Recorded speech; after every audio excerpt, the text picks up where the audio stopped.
Hey everybody, it's Judy and welcome to today's Facebook Live. I miss you guys. I actually was traveling last week and training a leadership program, so I wasn't able to be on live. So I'm really excited about that. I'm going to actually fix my screen a little bit. That's a little better. And just remind you that, like and share. So definitely take the opportunity to like and share this Facebook Live and share it with the women that you know really need this information. Because our topic today is allowing things to fall into place. Because let's be honest, a lot of the times, when we hit those roadblocks, and I hit one this past week, trying to do too much, right? I had this amazing vision of being able to do everything in those 8 days. And it felt like things were just falling apart because when we get out of balance, we're out of flow. And that totally takes us off track. And then we start to have those thoughts of feeling like things aren't working out. And it just seems like our energy even just seems to attract those things into our lives. Like we just see things through a lens of things aren't working.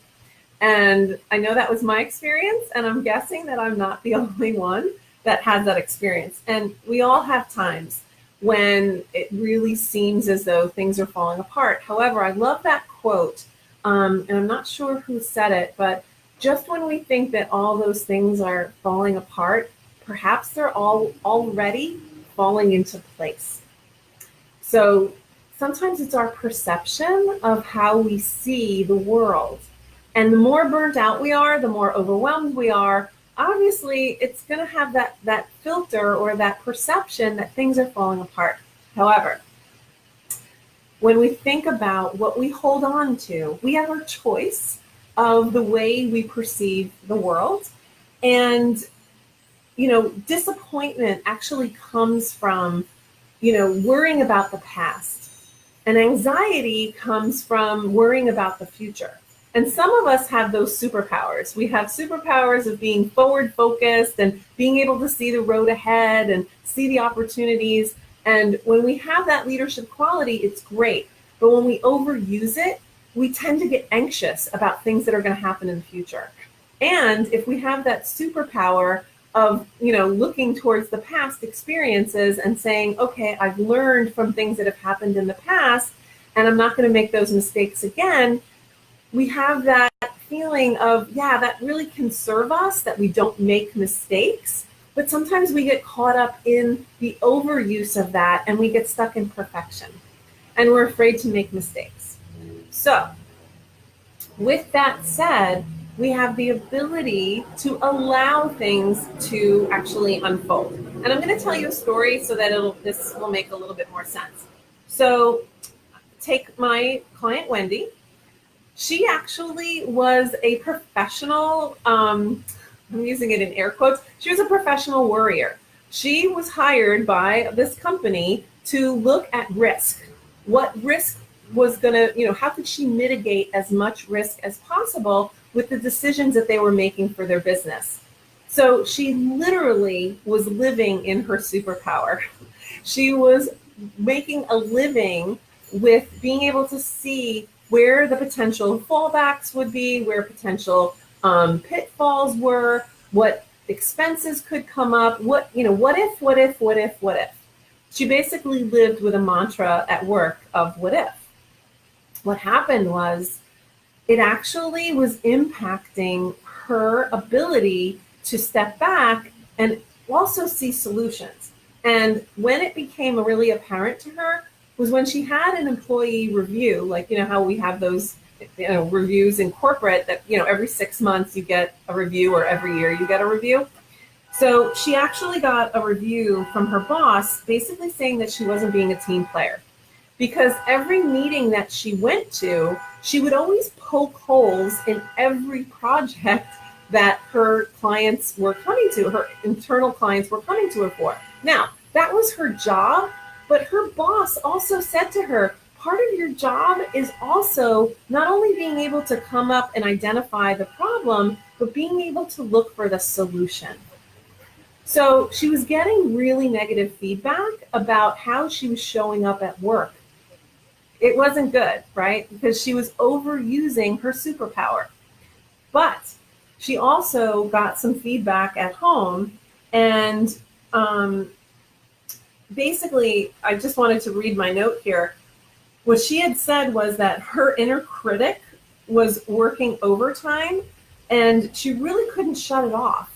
Her sleep at night was totally disrupted because her mind was constantly focusing on problems and what potential things could happen. So in yoga, we call that the negative mind. So she had an overactive negative mind. That was spilling over because she was waking up and she wasn't feeling restful. She kind of was walking around kind of a grump. So it became an impact also on her family life. So it was impacting her health with her sleep. It was impacting her work because her boss was not seeing her as a team player, but really just being there to hold up as many roadblocks as possible. And it really was impacting her relationships.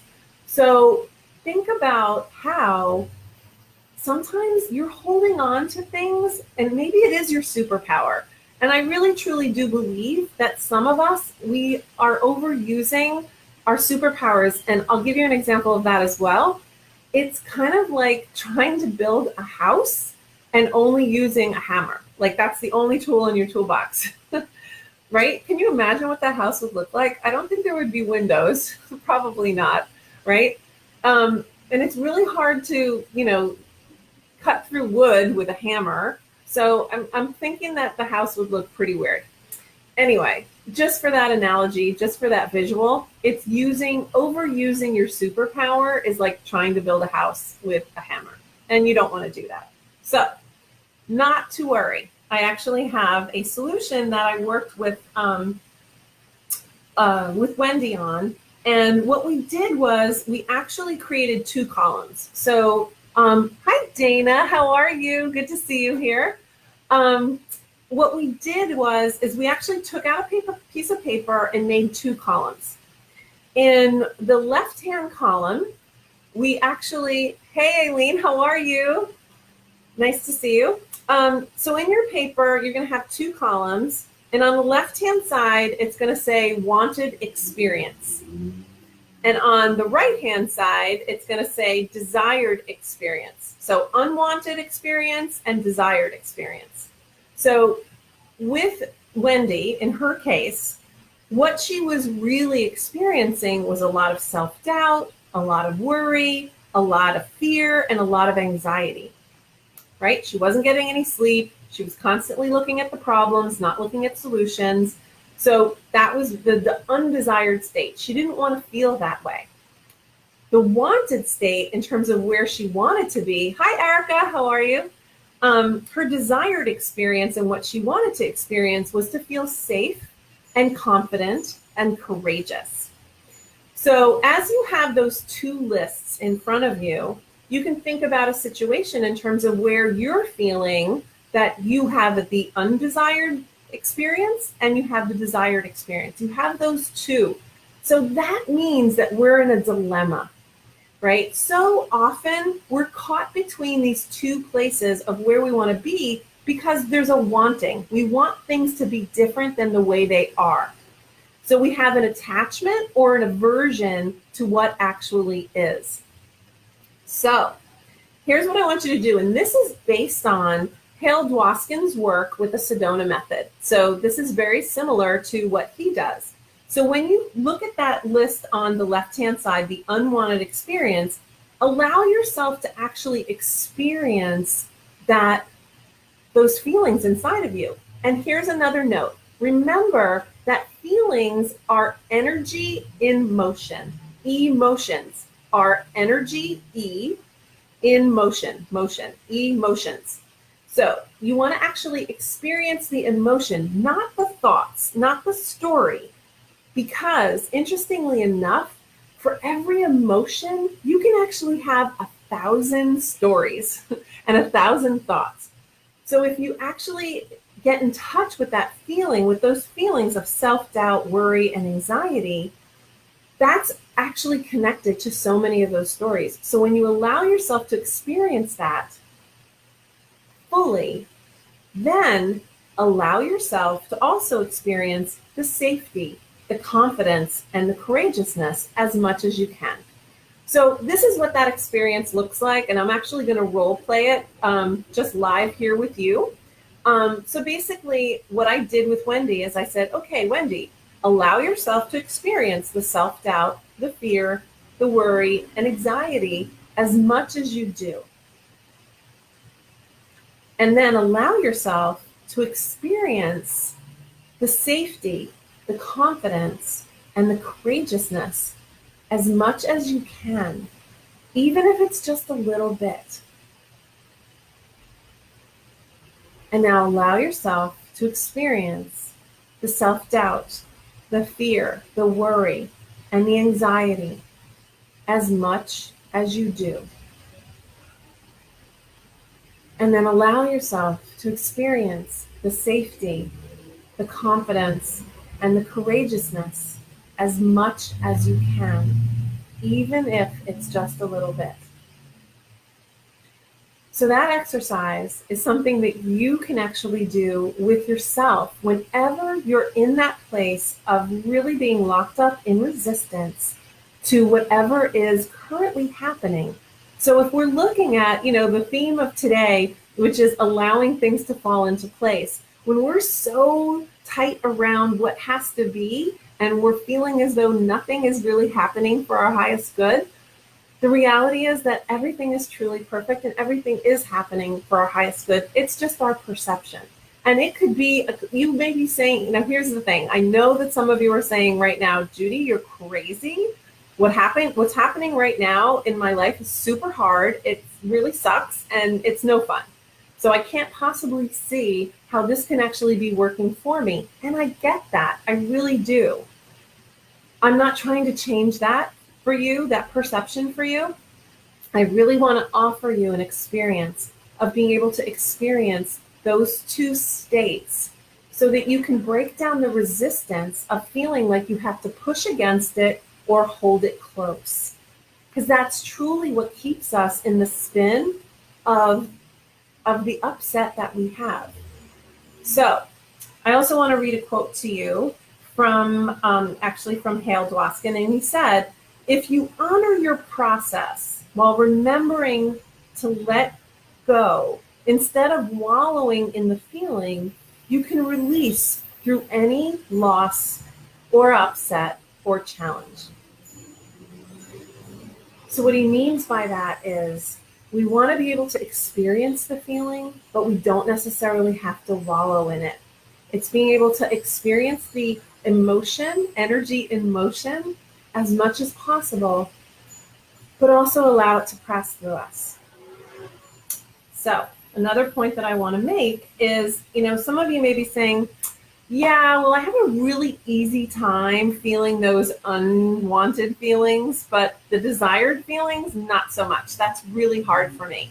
And I understand when you first start out, perfection is not the key.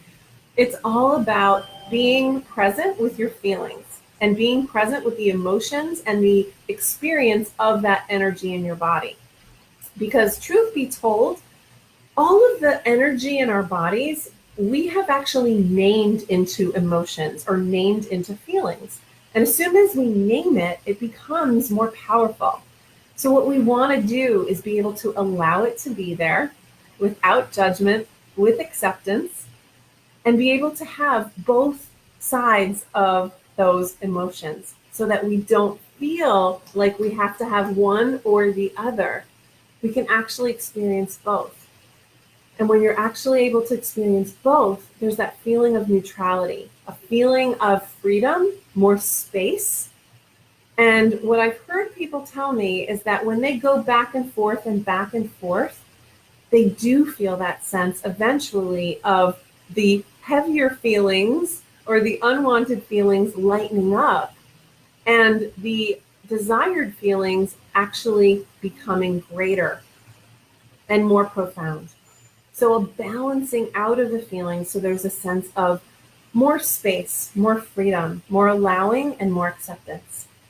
So Amy. I'm seeing Amy Lenningham giving me some hearts there. Thanks a lot. I appreciate that. So for today, I really want to share that experience with you because I know I've seen it work amazingly with the clients that I work with that are really battling, feeling like there has to be a certain way that things have to be. And they're not willing to see that maybe if things are falling apart, that's exactly what's supposed to happen. So my last thought is also, I noticed that some people also have said to me in the past, you know, Judy, I'm really afraid to feel some of those unwanted feelings. Like, what if I allow those unwanted feelings to be there? I'm afraid they're going to overwhelm me.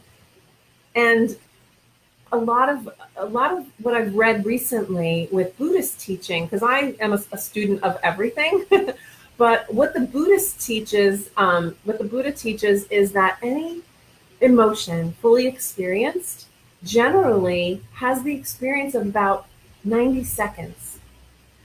So if you can actually experience that energy and not label it, but allow the energy to flow through your body for those 90 seconds, it actually can dissipate in a really peaceful and really supportive way. So I hear you that you may be afraid because we've been pushing down those emotions for such a long time. Hi, Kathy, how are you? If we've been pushing down emotions for such a long time, we can be kind of scared of letting them out. It's kind of like, oh my gosh, we're opening up Pandora's box. No, no, no. I'm telling you, if you can allow yourself to experience emotions as energy in motion and allow the sensation of the energy and not labeling it as right or wrong, you'll actually be able to feel the release, feel an opening, a greater spaciousness. So if you have any questions, please let me know. I'll be more than happy to answer those in the chat box after our Facebook Live. And I also welcome that if people actually want my notes, you can also private message me, and I'll be more than happy to send you some of these notes so that you can have the experience for yourself. So with that said, I'm so grateful to have you here. And again, like and share this with those amazing, powerful women that may be suffering from overwhelm or overcommitment, burnout, and blame, so that you can help them reach a new level and invite them into our community. I look forward to seeing you next week and have an amazing day. Bye for now.